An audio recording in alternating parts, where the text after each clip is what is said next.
ದೇವರ ಪರಿಶುದ್ಧ ನಾಮಕ್ಕೆ ಸ್ತೋತ್ರವಾಗಲಿ. ನನ್ನ ಹೆಸರು ಮಾಣಿಕ್ಯ, ನಮ್ಮ ಯಜಮಾನ್ರ ಹೆಸರು ರಮೇಶ್, ಇವರು ನಮ್ಮ ಅಕ್ಕ ಭಾಗ್ಯ.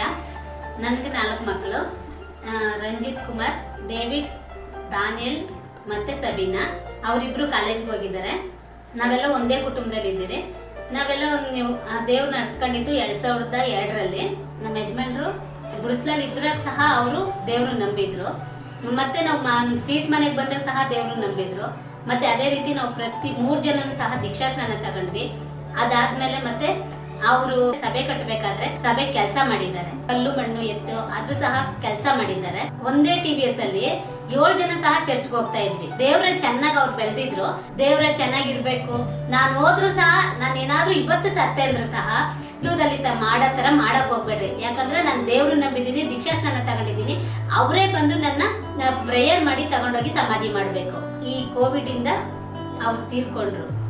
ನಮ್ಮ ಯಜಮಾನ್ ಸತ್ತಾಗ ಸಹ ನಮ್ಮ ಚರ್ಚ್ ಅವರಾಗ್ಲಿ, ಬ್ರದರ್ಸ್ ಆಗ್ಲಿ, ಸಿಸ್ಟರ್ಸ್ ಆಗ್ಲಿ ಯಾರು ಬಿಡದೆ ಅವಾಗ ಸಹ ಅವರು ಸಮಾಧಿ ಮಾಡಕ್ಕೆ ಎಲ್ಲ ಬಂದು ಪ್ರೇಯರ್ ಮಾಡಿ ಪೆಟ್ಟಿಯಲ್ಲೇನೆ ತಗೊಂಡೋಗಿದ್ದಾರೆ. ಯಾವ ರೀತಿ ಇಷ್ಟಪಟ್ರೋ ಅದೇ ರೀತಿಯಾಗಿ ನಾವೆಲ್ಲವನ್ನು ಮಾಡಿದ್ದೀವಿ. ಎಷ್ಟೋ ಕಣ್ಣೀರುಗಳಲ್ಲಿ ಕಷ್ಟಗಳಲ್ಲಿ ಇದ್ರೂ ಸಹ ಅವರು ಹಿಂದೂಗಳ ಕಡೆ ಜಗಳ ಮಾಡಿ ಕರೆದ್ರು ಸಹ ಹೋಗ್ಲಿಲ್ಲ. ನಾವು ಎಷ್ಟೋ ಜನ ನಮ್ಮನ್ನ ಬೈದಿದ್ದಾರೆ, ಎಷ್ಟೋ ಜನ ಅವಮಾನ ಪಡಿಸಿದ್ದಾರೆ, ಮತ್ತೆ ಎಷ್ಟೋ ಜನ ನಮ್ಮಿಂದ ದೂರ ಹೋಗಿದ್ದಾರೆ. ನಮ್ಮ ಯಜಮಾನ್ರು ಇದ್ದಾಗ ಎಲ್ಲರೂ ಬರ್ತಿದ್ರು. ನಮ್ಮ ಯಜಮಾನ್ರು ಹೋದ್ಮೇಲೆ ಎಷ್ಟೋ ಜನ ನಮ್ಮನ್ನ ಬಿಟ್ಟು ದೂರ ಹೋಗಿದ್ದಾರೆ. ಸಂಬಂಧಿಕರೇ ನಮ್ಮ ಹತ್ರ ಬರ್ದೇ ಆಗಿದ್ದಾರೆ. ನಮ್ಮ ಸಂಬಂಧಿಕರು ಹೋದ್ರೂ ದೇವ್ರ ಮಕ್ಳು ನಮ್ಮನ್ನ ಕೈ ಬಿಡ್ಲಿಲ್ಲ. ಅದೇ ರೀತಿ ಪಾಸ್ಟ್ ಮುಖಾಂತರ ನಮ್ಗೆ ವಾಕ್ಯದ ಮುಖಾಂತರ ಮಾತಾಡ್ತಾ ಇದ್ದಾರೆ. ನಮ್ಮವ್ರು ನಮ್ಮನ್ನು ವಿಚಾರಣೆ ಮಾಡಿಲ್ಲ ಅಂದ್ರು ನಮ್ಮ ಸಭೆಯವರು ಸಹೋದರ ಸಹೋದರಿಯರಿಗಾಗಿ ನಮಗಾಗಿ ಅವ್ರು ಪ್ರಾರ್ಥನೆ ಮಾಡ್ತಾರೆ, ನಮ್ಮನ್ನು ವಿಚಾರಿಸ್ತಾರೆ, ಕಷ್ಟ ಸುಖದಲ್ಲಿ ಅವ್ರು ಭಾಗಿಯಾಗಿದ್ದಾರೆ. ದೇವ್ರು ನಮಗ್ ಅಂತ ಕೊಟ್ಟಿರೋದಕ್ಕಾಗಿ ದೇವ್ರು ನಮಗ್ ಸ್ತೋತ್ರ ಹೇಳ್ತಾ ಇದ್ದೀವಿ. ಸಭೆಯಲ್ಲಿ ಒಳ್ಳೆ ವಾಕ್ಯ ಕೊಡ್ತಾರೆ. ಆ ವಾಕ್ಯದಿಂದ ನಾವು ಎಷ್ಟೋ ಬೆಳೆದಿದ್ದೀವಿ. ಅನೇಕ ಜನರು ಆ ವಾಕ್ಯಗಳನ್ನು ಕೇಳೋದಕ್ಕಂತಾನೆ ನಮ್ಮ ಸಭೆಗೆ ಬರ್ತಾರೆ. ಈ ಮಗುನು ತುಂಬಾ ಬಲಹೀನತೆಯಲ್ಲಿದ್ಲು. ಇವಾಗ ದೇವರು ಕೃಪೆಯಿಂದ ಯಾವ ಆಸ್ಪತ್ರೆಗೂ ಹೋಗ್ದೀರಾ, ಒಂದ್ ಮಾತ್ರೆನೂ ಕೊಡ್ದೀರಾ ಆರೋಗ್ಯವಾಗಿಟ್ಟಿದ್ದಾರೆ. ದೇವ್ರು ನಮಗ್ ಸ್ತೋತ್ರ.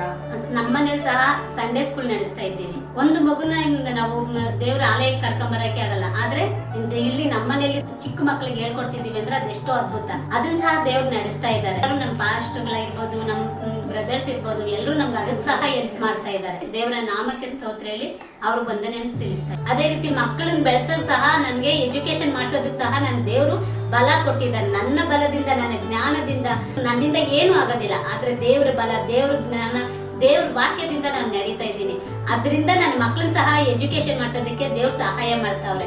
ದೊಡ್ಡನನ್ನ LLB ಮಾಡಿಸ್ತಾ ಇದ್ದೀನಿ, ಅವ್ನು ಲಾಯರ್ ಮಾಡ್ತಾ ಇದ್ದಾನೆ. ಚಿಕ್ಕವನು ಡಿಗ್ರಿ ಮಾಡಿದ್ದಾನೆ, ಅವನು ಇವಾಗ ಒಂದ್ ಒಳ್ಳೆ ಕೆಲ್ಸಕ್ಕೆ ಹೋಗ್ತಾ ಇದ್ದಾನೆ. ಮತ್ತೆ ಇನ್ನೊಬ್ನು NCC ಮಾಡ್ತಾ ಇದ್ದಾನೆ, ಡಿಗ್ರಿ ಮುಗಿದು ಅವನು ಪೊಲೀಸ್ ಆಗ್ತಾ ಇದ್ದಾನೆ. ಅದನ್ನೆಲ್ಲ ಮಾಡೋದಕ್ಕೆ ನನ್ನಿಂದ ಸಾಧ್ಯನೇ ಇಲ್ಲ. ಯಾಕಂದ್ರೆ ಲೋಕದ ಜನಗಳಲ್ಲಿ ನೋಡ್ಬೇಕಾದ್ರೆ ಎಷ್ಟೋ ಜನ ಯೌವನಸ್ಥ ಮಕ್ಕಳು ಹಾಳಾಗೋಗಿದ್ದಾರೆ. ಎಷ್ಟೋ ಜನ ಮಕ್ಕಳು ನಾವು ಸದಾ ನೋಡ್ತಾ ಇರ್ತೀವಿ ನಾವು. ಆದ್ರೆ ದೇವ್ರು ನಮ್ಮ ಮಕ್ಕಳನ್ನಾಗ್ಲಿ ನಮ್ಮನ್ನಾಗ್ಲಿ ಯಾವತ್ತೂ ಕೈ ಬಿಟ್ಟಿಲ್ಲ. ದೇವ್ರ ವಾಕ್ಯಕ್ಕೆ ಸ್ತೋತ್ರವಾಗಲಿ. ಆಮೇಲೆ ನಮ್ಮ ತಂದೆ ಇದ್ದಿದ್ರೆ ಅವರು ನಮ್ಗಿಂತ ಜಾಸ್ತಿ ಸಾಕ್ಷಿ ಹೇಳ್ತಿದ್ರು. ಆದ್ರೆ ಅವ್ರಿಲ್ಲ, ಈಗ ದೇವ್ರ ಬಳಿ ಹೋಗಿದ್ದಾರೆ. ನಾವಪ್ಪ ನಾವಮ್ಮ ಎಲ್ಲ ದೇವ್ರ ಬಗ್ಗೆ ಹೇಳೋದಕ್ಕೆ ನಾನು ದೀಕ್ಷಾಸ್ಥಾನ ತಗೊಂಡು ಇವಾಗ ದೇವ್ರ ಮಗ ಆಗಿ ಬೆಳೀತಿದ್ದೀನಿ. ದೇವ್ರ ಕೃಪೆಯಿಂದ ನಾನು ಮುಂದೆ ಎಲ್ಲ ದೇವ್ರ ವಾಕ್ಯವನ್ನು ಅರ್ಥಕೊಂಡು ದೇವರ ಕಾರ್ಯದಲ್ಲಿ ಭಾಗಿಯಾಗ್ತೀನಿ. ಪ್ರೀತಿಯ ಸಹೋದರ ಸಹೋದರಿಯರೇ, ಇದೇ ಫೆಬ್ರವರಿ 22ನೇ ತಾರೀಕು ನಮ್ಮ ಸಭೆಯ ವಾರ್ಷಿಕೋತ್ಸವ ಇದೆ. 29 ಮುಗಿಸಿ 30ಕ್ಕೆ ಕಾಲಿಡ್ತಾ ಇದ್ದೀವಿ. ಎಲ್ಲರೂ ಪ್ರೀತಿಯಿಂದ ಆಹ್ವಾನಿಸ್ತಾ ಇದ್ದೀವಿ. ನೀವೆಲ್ಲರೂ ಕುಟುಂಬ ಸಮೇತರಾಗಿ ನಮ್ಮ ಸಭೆಗೆ ಬರಬೇಕಾಗಿ ದೇವ್ರ ನಾಮದಲ್ಲಿ ಕೇಳ್ಕೊಳ್ತಾ ಇದ್ದೇನೆ. ಆಮೇಲೆ